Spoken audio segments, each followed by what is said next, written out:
So in this lesson, we're going to look at um, two types of conversions. The first is a metric conversion. It's a really simple conversion. All of the metric um, conversions are easy because they're in a base 10 or a power 10 situation. So if you're moving, no matter depending on how far you move, you're going to that's going to be like an exponent. So if you move one space, it'd be 10 to the 1 or 10.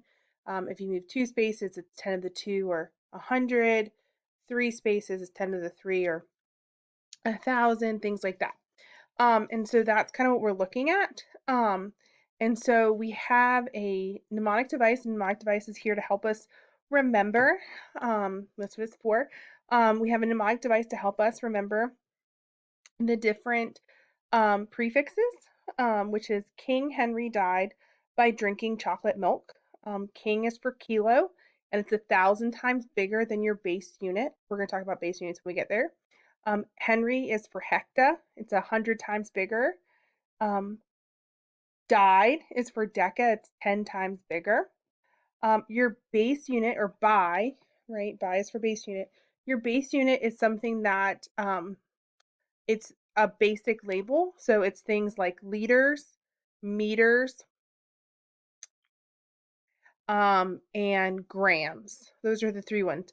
Grams is for mass, meters is for length, and liters is for volume. Those are the three major ones we use in chemistry. So your base will either be a gram, a meter, or a liter, and then we're going to add those prefixes. So if I had 1,000 times more than the base, it'd be 1,000 times more than the grams, it'd be kilogram. If I had 100 times more than the liter, it'd be hectoliter. If there was 10 times more of the meters, it'd be decameter. Okay. And then going to the other side, if I'm getting them smaller, so if it's 1/10 the size, it's a deci. So you have a decimeter. If it's 100, or it's 1/100th or 1/100 times smaller, then it's a centi, so centiliter. Okay. And then if it's 1,000 times smaller, or 1,000th of the size, it's milli, so milligram. Okay. So that's kind of how that works. And deci goes with drink, centi goes with chocolate, and milli goes with milk. So that's kind of how that works, and you're going to fill in your chart in your notebook. Okay. The other way that we convert is through dimensional analysis, and that is a way of describing a relationship between two quantities and moving between those two quantities. And when we're saying describing, we're saying it mathematically. So your problem in your book is I have 3,000 meters, or m, of string. How many kilometers, or km, of string do I have? So first thing, I need to find my given meters, or my given units, which is meters, and there's 3,000 of them. The reason I know that that's my given, it has a number attached to it. And it's very important to know your given, because that is going to be really important when we set up our chart. Next, we're going to set up a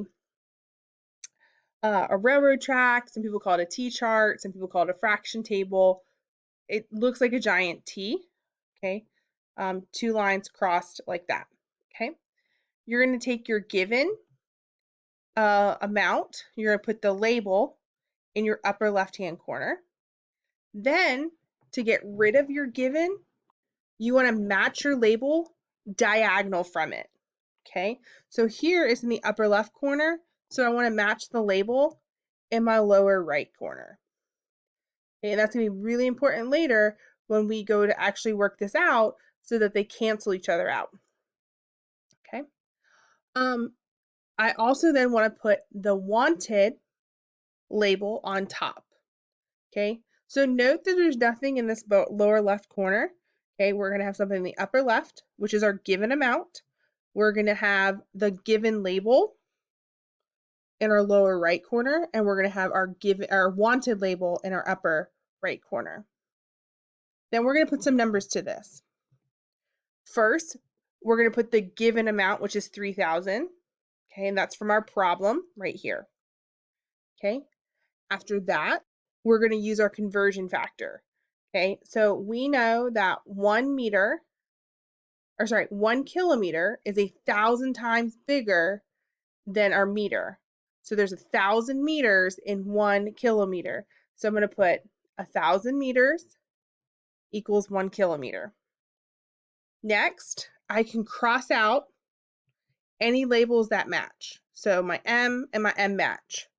Okay. Now note that I'm not saying my M from my KM, okay, because that goes together. We can't separate that. It has to be exactly as it's seen. Okay.